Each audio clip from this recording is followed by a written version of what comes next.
இயேசுவுக்கே புகழ். இன்றைய இறைவார்த்தைகளின் விளக்க உரை. இன்றைய நற்செய்தி 2 அற்புதங்களை, ஒரு குணப்படுத்துதலையும் ஒரு உயிர்ப்பையும் வாழ்வின் மறுசீரமைப்பையும் அழகாக முன்வைக்கிறது.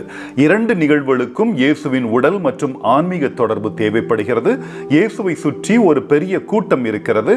அவர்கள் பெரும்பாலும் சில உடல் சார்ந்த குணப்படுத்துதலையும் அதனுடன் தொடர்புடைய நன்மைகளையும் விரும்புகிறார்கள். அவரை அணுகுவது கடினமாக இருக்கிறது. அதுவும் குறிப்பாக சுமார் 15 ஆண்டுகளாக தொடர்ச்சியான இரத்தப்போக்கினால், கருப்பை இரத்தப்போக்கினால் பலவீனம் ஒரு பெண்ணுக்கு அதுவும் மிகவும் கடினமாக இருக்கிறது. ஆனாலும் அந்த பெண் இயேசுவின் ஆடையையாவது தொட விரும்பினாள். முதல் பார்வையில் இது மூட நம்பிக்கையாக தோன்றலாம். ஆனால் இயேசுவின் ஆடையை தொடுவதன் மூலம் அவரை தொடுவது என்பது அவளுக்கு ஒரு அசைக்க முடியாத நம்பிக்கையாக இருந்தது. உணர்ந்து பாருங்கள், எத்தனையோ பேர் இயேசுவை சுற்றி இருந்தார்கள். இவரெல்லாம் தொட்டுக்கொண்டிருந்தார்களோ அவர்கள் குணமாகவில்லை. ஆனால் இங்கு குணமாக்கும் சக்தி ஒரு கணம் இயேசுவை விட்டு அந்த பெண்ணிடம் செல்கிறது. அவளது இரத்தப்போக்கு நிற்கிறது. அவள் உடனடியாக குணமடைகிறாள். என்ன நடந்தது என்பதை இயேசு உணர்ந்து யாரை குணப்படுத்தினார் என்பதை அறிய திரும்பி பார்க்கிறார். பயத்தால் நடுங்கிக் கொண்டிருந்த அந்த பெண்ணிடம் இயேசு அவளது விசுவாசமே அவளை குணப்படுத்தியது என்றும் அவள் இப்பொழுது நிம்மதியாக வாழலாம் என்றும் கூறுகிறார். இரண்டாவது நிகழ்வு யூத தொழுகை கூட ஆலய அதிகாரியான யாயிருடைய வேண்டுகோளின் பேரில் நடக்கிறது.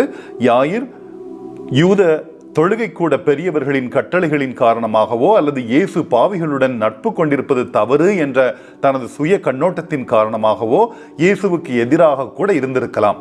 கொடுக்கப்பட்ட அனைத்து மருத்துவ சிகிச்சைகளையும் மீறி தனது மகள் இறந்து கொண்டிருக்கிறாள் என்ற விரக்தியில் அவர் இயேசுவை அணுகிறார். தன் மகளுக்கு இயேசுவின் குணமாக்கும் தொடுதல் வேண்டும் என்ற யாயிரின் விரக்தி அவருடைய விசுவாசத்தை அதிகரிக்கிறது என்பதை கண்டு இயேசு மகிழ்கிறார். இதுவே அவரை யாயிரின் வீட்டிற்கு செல்ல வழிவகுக்கிறது.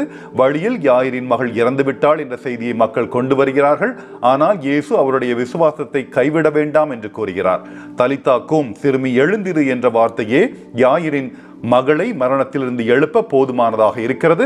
நம்முடைய ஆன்மீக குருவை நாம் மகிமைப்படுத்த வேண்டும். இயேசு எல்லா நோய்களிலிருந்தும் குணப்படுத்துவது மட்டுமல்லாமல் ஆன்மாக்களை மரணத்திலிருந்தும் எழுப்புகிறார். தன் தலைவனாகிய தாவீதின் விருப்பப்படி தன்னுடைய மகன் அப்சலோமை மன்னிக்காத யோவாப்பை போல் அல்லாமல் இயேசு தன் தந்தைக்கு எவ்வளவு கீழ்ப்படிபவர், மன்னிப்பவர் என்பதை நமக்கு காட்டியுள்ளார். மேலும் நமக்கு தேவைப்படும் போது மட்டுமே நாம் விசுவாசம் வைத்தாலும் கூட, அல்லது நம்முடைய விசுவாசம் மூட நம்பிக்கை நிறைந்ததாகவும் குறைபாடுள்ளதாகவும் இருந்தாலும் கூட அவர் நம் அனைவரையும் மன்னிக்கிறார். இயேசு நம்முடைய பாவங்களையும் அவருடனான ஆன்மீக தொடர்பினையும் கூட மன்னிக்கிறார். ஒரு கணத்தில் நம் உடலையும் ஆன்மாவையும் குணப்படுத்துகிறார்.